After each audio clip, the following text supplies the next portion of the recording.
objetivo de esta investigación se centra en el origen del mueble, a partir de la creación primigenia con los egipcios, una nueva mirada al mueble por parte de la cultura griega y posteriormente con los romanos, abarcando así el periodo antiguo de la civilización occidental. Comenzamos con la descripción de las sillas egipcias, que aparecen entre el 3150 a.C. y el 476 después de Cristo. En este caso encontramos dos tipologías, la de tijera y la de taburete. Las dos primeras abarcan una tipología un poco más elevada y para la nobleza. En este caso, estos muebles han trascendido hasta hoy en día, se podría decir. En el caso del taburete, que es el tercer tipo, era un mobiliario más común y que poseía la gran mayoría de los habitantes en Egipto. Por último, el eul egipcio era una variante externa que servía para el apoyo de la cabeza al momento de recostarse. También contamos con lo que son estos tronos encontrados en la tumba de Tutankamón, los cuales abarcan desde el más simple hasta el más complejo.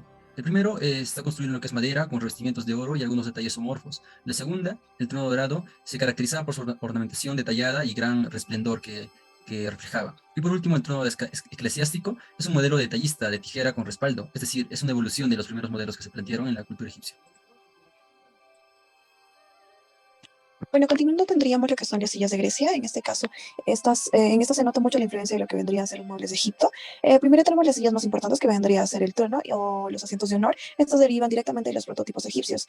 Estas eran piezas creadas para los templos y también casas para las personas más importantes. Este tipo de mobiliario en su mayoría se disponía en áreas exteriores, por lo que estaban fabricadas con mármol, piedra o materiales resistentes a la intemperie. En cuanto a los crismos, este es considerado como la innovación más distintiva de esta época por su practicidad y contemporaneidad. Este tipo de sillas tenía una exagerada forma de curviada en las patas a fin de que no se hunda y pierda la estabilidad en la tierra, ya que esta estaba hecha para este tipo de suelo. Siguiente, por favor. Después tendríamos el tiplas, eran sillas sin respaldo y con patas rectas, usada como para gente común, mientras que Ocleadias eran sillas con patas cruzadas. Siguiente, por favor. Después tenemos las sillas romanas, que tuvo como mayor influyente de la cultura griega. En este caso, la mayor innovación aportada al mueble por parte de los romanos fue el uso del bronce y uso de telas y tapices. En esta época se tenía todo tipo de asientos, taburetes sin brazos ni respaldos, sillas entronizadas, sillones para comer recostados y seguía existiendo la silla en forma de tijera y plegables llamada curulis, con claras influencias y que también aparecían en las culturas de Egipto y la cultura de Grecia. Entre las principales sillas tenemos la visiglium. Esta era muy alta, recta y con capacidad para dos personas. En los laterales o los brazos del Viselium podían estar rematadas con cabezas de animales. También se tenía la curulis, que destacaba por su carencia de respaldo. Estas también aparecían tanto en la cultura egipcia como en la cultura grecia. Siguiente, por favor. Después tenemos la curul, que era un asiento reservado para personas ilustres con patas de doble curvatura ricamente decoradas. Y por último, la escamon, que eran bancos situados en lugares públicos hechos de bronce, piedra o mármol. Siguiente, por favor. Bueno, en lo que respecta a las mesas, vamos a hablar sobre la mesa de Egipto. Se construían de varios tamaños y tenían diferentes utilidades. Eran decorados con garras de león o de toro, cabezas de felino, aves y con alas desplegadas, y generalmente eran policromados, reproduciendo escenas de la vida social. Tenemos tres tipos. Primero era la mesa para comer, que contaba con 4, 3 o hasta de una sola pata. Estas mesas solían ser de menor altura, hechas de madera o metal. Después teníamos las mesas de entretenimiento para lo que es el juego del Mehen, que era una mesa de una sola pata con relieve de serpiente, y el otro juego era el Zenet, que tenía un sentido de ritual con la vida eterna. Después tenemos las mesas de ofrendas, que se usaban en las ceremonias fúnebres, en las que los sacerdotes realizaban libaciones de agua, dando gracias a los dioses. Siguiente, por favor. Bueno, lo que es la mesa de Grecia, estas mesas también eran pequeñas, casi siempre tripoides, de madera, aunque en las casas de los soberanos las solían hacer de bronce y servían únicamente para comer, ya que no se conocían mesas de trabajo, lectura u otros. También se decoraban con telas y tapices. Tenemos 4 tipos. La primera es la trapecita, que eran hechas de madera, también hechas de oro y plata. Contaban con 3 patas, como podemos ver en la imagen, y se usó en la época arcaica y en el periodo clásico. La segunda es la rectangular de 4 patas, no fue muy común en esta época. La tercera es la redonda de 3 patas en forma de animal. Y la cuarta es la rectangular con 2 soportes transversales de la época helenística, con soportes transversales, ¿no? Eran de piedra y decorados con relieves, como podemos ver en la imagen. Siguiente, por favor. Bueno, en lo que respecta a la mesa de Roma, esta tuvo mucha influencia de la época griega, ya que los modelos y las formas eran similares. Estas variaban de tener un pie, 3, 4 hasta 5 patas. Solían ser de piedra, bronce o mármol. Tenemos 3 tipos. Tenemos la mesa Delphic, que era una mesa baja de 3 pies de tipo ornamental. La segunda es la mesa de mármol de Pompeya, con 3 patas o trapezoidales en forma de leones, con una sola garra, y esta era redonda. Y después tenemos la mesa cartibulum, que es la mesa con soportes transversales de mármol, igual a la mesa griega. Generalmente estas dos patas simulan dos leones con, con una terminación en garras y entrelazadas con hojas. Siguiente. Bueno, tenemos en el mobiliario de la cama la parte de egipcio. El término egipcio para referirse al descanso es Sangari, de la época 2626 a.C., con un estilo bastidor cóncavo con patas insertadas torneadas. Tenemos 4 tipos en esta cama egipcia. La primera, la cama ordinaria, utilizada por la clase media de la civilización egipcia y normalmente para el descanso. La segundo tipo, la cama fúnebre, era alta, utilizada para los cadáveres del rey y otros dignatarios. Como tercer tipo, tenemos la cama plegable, presentaba bisagras para doblarse y era muy útil y práctica. Finalmente, la cama de día o de reposo era alta, destinada solo para reposo y se necesitaba un taburete para subirse en ella. Siguiente. La cama en Grecia se denominaba cliné, era de la época 6 a.C., con un estilo, una evolución de la egipcia, pero un estilo de patas torneadas. Se presentaba también 3 tipos. El primer tipo de patas de animales, cuyas patas eran figuras amórficas, ya sean cabras o caballos. Como segundo tipo tenemos las patas torneadas, las patas de formas de rombos alargadas a la mitad y con un ensanchamiento en la parte de arriba. Finalmente, las patas rectangulares utilizadas para el descanso, que eran en forma regular. En la cama de Roma no se encontraron mucha información sobre esto, pero se presenta cierta influencia grecia y también lo dinero en el uso de clineno. Respecto al arca en Egipto, vamos a ver que del arca van a nacer todos los muebles de guardar para posteriores. En Egipto, básicamente, la estructura se parece al de las sillas y camas, es decir, con marcos ensamblados, por lo general con cola de milanio, unidos con clavijas de madera. Las superficies se forman con tablas en el sentido de las vetas y armadas con piezas colocadas en dirección contraria, esto para evitar el pandeo.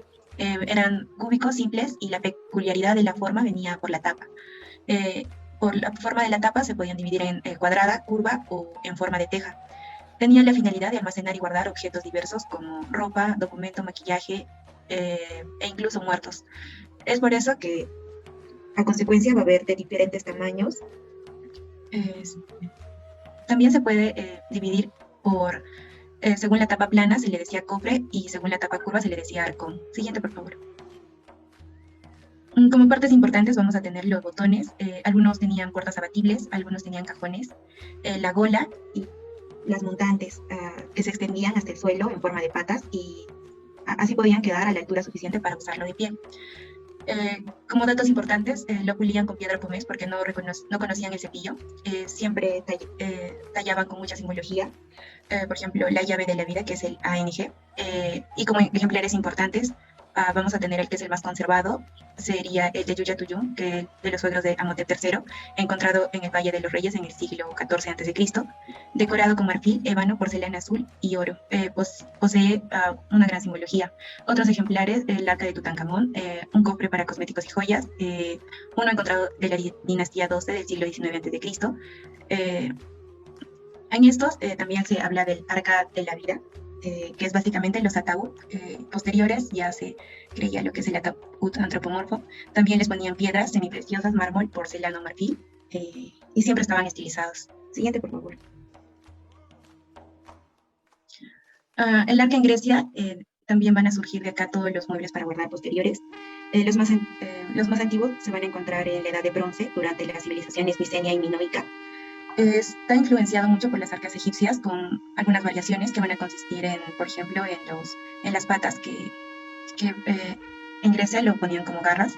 Van a consistir en marcos con tableros y tablas anchas lisas. Se cerraban con 2 perillas, una en la tapa y la otra en la cara frontal, las cuales se amarraban. Según las decoraciones, estas van a ser más simples. Solo van a contar con una palmeta en el panel frontal y una lengua en la cubierta, pero con el tiempo se van a adquirir otras decoraciones como tallados de simbologías o escenas importantes. Usualmente los griegos guardaban aquí la ropa y otros objetos. Según los tipos, van a ser de 2. La tapa recta o plana, que, bueno, como decía, los más antiguos de la Edad de Bronce. En la primera imagen tenemos el Larnax, que es para el depósito de las cenizas, usualmente hechas de adobe o barro, y tenían dibujos abstractos. También la águila triada, que estos van a ser un poco más elaborados, y el techipre. Como el segundo tipo de la tapa curva o 2 aguas, es de una época posterior, lo colgaban en el techo. Ahí encontramos esa arca miniatura, que es del material terracota, y también tenían montantes, algunos tenían montantes, y bueno, como vemos en la última imagen, la cara frontal era lo querían representar, igual que sus templos. Siguiente, por favor. Para finalizar, tenemos el arca en Roma. De acá hay poca información, habituada sobre todo en la antigua Roma, 27 a.C. y el 284. Los romanos usualmente usaban más los armarios, pero también tenían este tipo de arcones o arca. para guardar el servicio de mesa, de trípodes o de distintos tipos de lámparas para la iluminación. Acá guardaban sobre todo sus objetos preciosos, ropa, dinero, estaban clavadas al muro o al suelo y se solían colocar en el atrio. Como ejemplares más resaltantes tenemos el arca romana de Turiazo, actualmente encontrada en el Museo de Sarasoga, una arca romana de hierro y la última, que es el arca ferrata con 1700 años de antigüedad. Bueno, a manera de conclusión, podríamos decir que los diseños del mueble han reflejado siempre el estilo característico de cada época, desde la antigüedad hasta nuestros días. Aunque la mayoría de los periodos se identificaban con un solo estilo, en el diseño actual están presentes muchos de ellos antiguos y modernos. Es por ello la importancia de conocer los diferentes estilos y momentos históricos, ya que aún persisten.